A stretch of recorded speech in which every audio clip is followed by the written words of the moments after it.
Hi, I'm William Moss, Master Gardener, and I've loved the outdoors since I was a kid catching crayfish. Today, I'm a professional gardener, and I got some guys working with me. They're called the Gardenieres, and we're based out of different regions of the country so we can handle any of the problems that might pop up. It's the #1 hobby in America, and it continues to grow in popularity with sustainability, with local foods, with people wanting to reconnect with nature and just get outside and get some fresh air. So we've got people from different regions of the garden. We got North, we got Midwest, West, and South, and we want to help you guys in your garden. And gardening is not just fun, it's important too. Gardening is a good way for us to give back a little bit to the earth. It kind of helps clean the air, it helps filter the water all out, it just provides beauty. And now environmentally, gardening is a wonderful way to provide an oasis for wildlife like bees and butterflies, especially in urban areas. And then finally, it helps sustain our own bodies. You know, having locally fresh grown food is one of the best possible things. And so all these reasons make gardening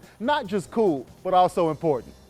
So you've got the passion and you're ready to get gardening, but you just don't have the know-how quite yet. I would suggest let's start small first. Let's start with a container. 2 big tips. When you start with a container, you want to make sure it's big enough for the plants that you're trying to grow. So I suggest something about 16 inches if you want to grow veggies or herbs. And also have a good moisture control potting mix. That just makes it so much easier. So the best plants, the easiest plants to grow for those beginners are going to be herbs. So we're going to start off with a nice basil. This is a nice Greek basil, grows very easily, and you'll be able to harvest things from it. I like growing things that you can use right away, because not only do they look nice in the pot, but it gives you a reason to come back and check it out from time to time. Another easy plant to put in is going to be a pepper.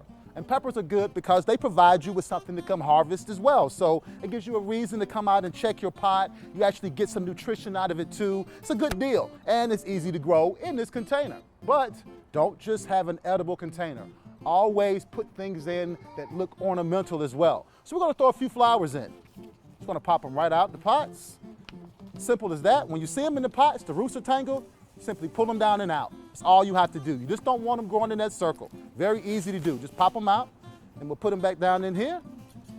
Grab another, dump it out really quickly to do. Look, see this? Pull them out.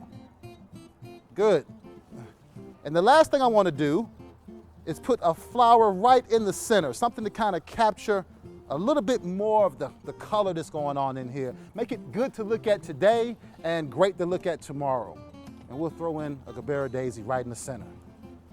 So now we've got a full pot that's going to provide us with herbs, beauty, and color. Anyone can do this. Very simple. The pot's going to last for quite a while. The finishing touches are just to add a little bit more soil to make sure all the root balls are covered up. And this is something that anyone can do today in a few minutes. Go out and pick you some plants, get you a nice container, and you, even beginner, can have a beautiful ornamental collection of plants that's going to provide you herbs and food. But you say, hey, I've done this before. I'm a professional. I know how to garden. Well, then follow me. So you're an experienced gardener. You've done this before. I want you to try growing up. Look for trellises made of metal. There are a lot of different wood types and designs as well to give you that vertical element in your garden. Don't just use the ground space. Start to use some of that space to take your eye up into the air as well. A lot of great vines to make this easy to do. Look for things like this bougainvillea, the climbing rose. You can see the bougainvillea comes in different colors. Also, we've got wisterias, grapes. All these things will give you beautiful flowers, some fragrance, and in the case of the grape, you'll even get fruit in late summer. So make use of that vertical space in your garden. So whether you're a beginner or an experienced gardener, there are a couple of tips I want to give you. 2 of my favorite tools. The first is the garden hoe. There is nothing that makes weeding easier than this. Really simple to get in, get all those weeds out, even from difficult places, and it's easy on the back. There's a reason this tool has lasted for 5,000 years. And my favorite tool of all is the garden fork.